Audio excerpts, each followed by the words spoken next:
Hello, Ezekiel. This is Mandy Maud again from Iterate UX, and I'm going to be reviewing your portfolio as well. So taking a look at this front page, just before we get to the case studies, I want to point out here, remember to pay attention to small things like this. This is supposed to be capital right here. Little things like that are really important, especially on your front cover page. Also, to better improve your brand, you want to make sure that your portfolio is consistent. So if this background is relevant to you, then I would keep it. If not, I would make it so that it's more relevant. Say, like if you want your brand to be a specific color, like blue and green, then you'd want to stick to blue and green. If you want your brand to, have a flow, then you'd have like water.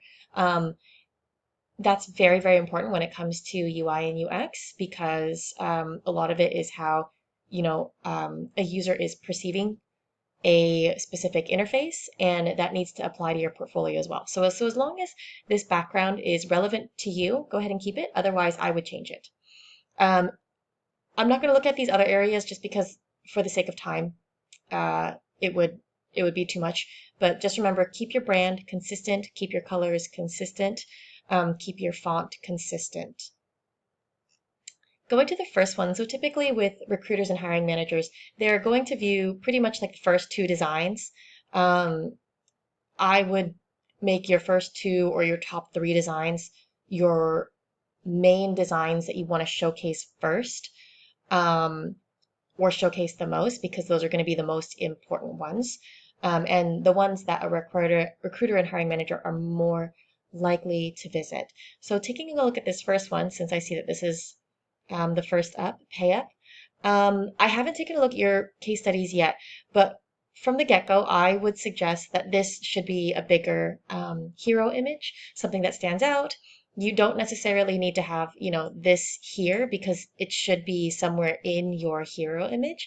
So if you could make this bigger, also highlighting that this is an app design, some kind of cover image, not necessarily, it doesn't have to be the actual app image, but more of like a headliner image to showcase that this is PayUp, it's an app design.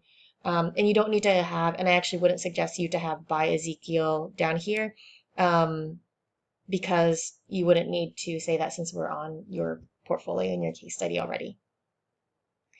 I would omit from having this, actually, is this clickable? Okay, it is. I would omit from having this prototype here, only because I want to see your process first. So you want to outline your case studies in the way that you approached it. You want to be able to storytell what you did and why you did it. The prototype right now up here, it doesn't make sense and it's too early.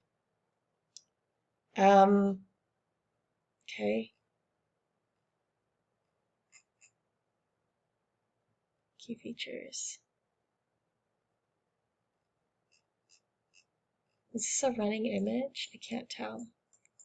Okay, so this looks like a running image. What I would actually suggest is to have these broken up into different sections, not just one long running image. That's typically not how a case study is portrayed, and that might be alarming for any type of UX, UI designer, hiring manager that's going to be reviewing this, because that isn't how we would showcase any type of case study.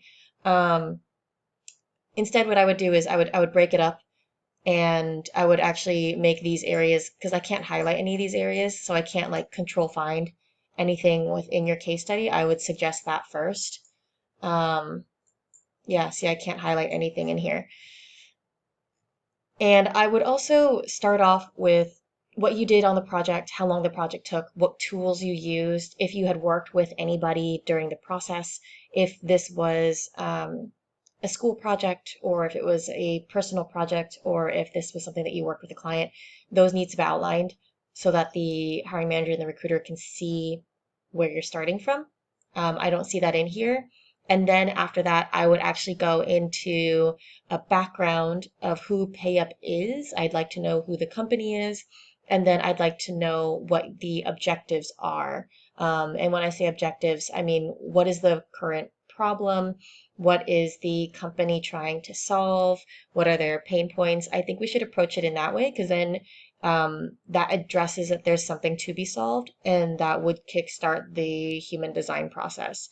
So I would first outline those areas. Um, I think for this area, key features, this isn't telling me if this is the current key features that you improved on, or if they're the features previous to a redesign. This doesn't explain a lot to me.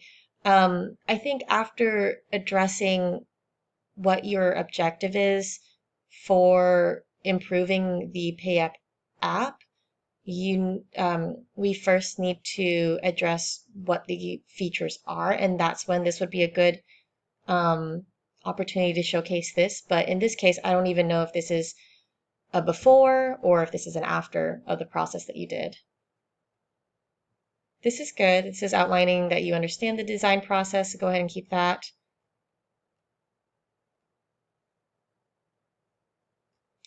I think before we even get to personas, I'd want to know how you created these personas. Are these proto personas that you created, or are these personas that were based off of research? Typically, what I'd like to see in a case study is seeing secondary research, meaning, you've done research in terms of competitive analysis, you've done an audit of the website or the app that you're looking at. You've taken a look at who their demographic might be just to get an understanding, and then um, being able to run user interviews to understand who are the current users of this app, and then to be able to create personas from the results that you got from those user interviews. So it needs to be in that step process. Right now, when I see this, it confuses me because I wonder, how did you get these personas? User stories, that's good to have right after user personas, so that's a good place.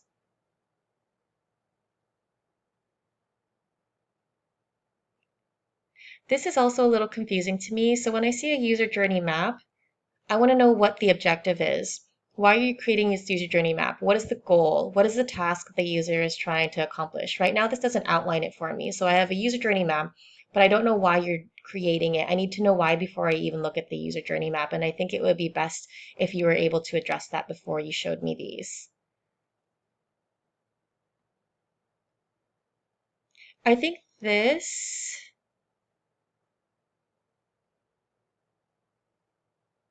I think the define statement or def, mm, the problem statement, I mean, this can actually go before the user journey map because then it's outlining what the user needs to improve on in order to get a better experience with the app.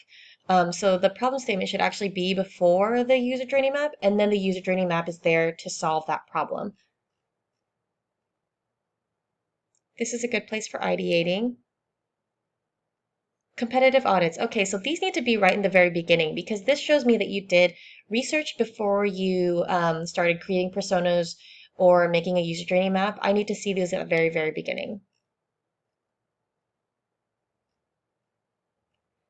Before we even get into the prototypes, I think I'd like to see how you approach them. Right now, I see like a full breakdown of the prototypes. I'd want to see that you did sketches. I want to see if you worked with a team. I want to know if you came up with different versions of the prototype.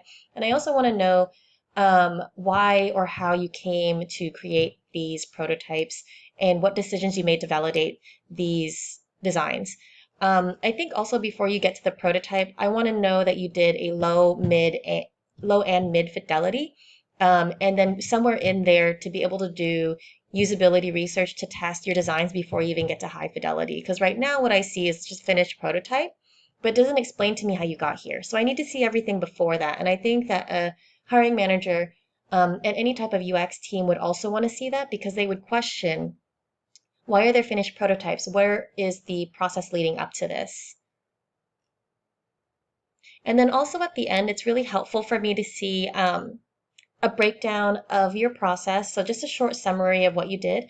And then following that, um, planned improvements or what you would do going forward if you were to, let's say, if you needed to do further research to improve the design, or if you were going to be handing this off to a development team, what would that look like? How would you package it up? Um, I think also any type of presentation that you would show to a stakeholder in order to um, show them the designs that you have finalized. I need to see a packaged product. Right now, it just ends on the high fidelity, but I need to know what that's going to look like afterwards because that's going to matter in the workplace when a development team receives this package. So you should showcase that. And then lastly, I would also list lessons learned, so things that you learned during this process, as well as what you might have done differently. I think in the UX world, we really like to see how we can improve our process from the projects that we work on, and it's more a very growth mindset. And I need to know that you're able to take the lessons that you learned during this project and you're able to make them better for the next project. But yeah, that is my feedback, Ezekiel. If you have any questions, feel free to DM me on Discord. I know that this was a lot, and if you feel like any of it was rushed, just let me know. I can break it down for you. Hope you have a great day.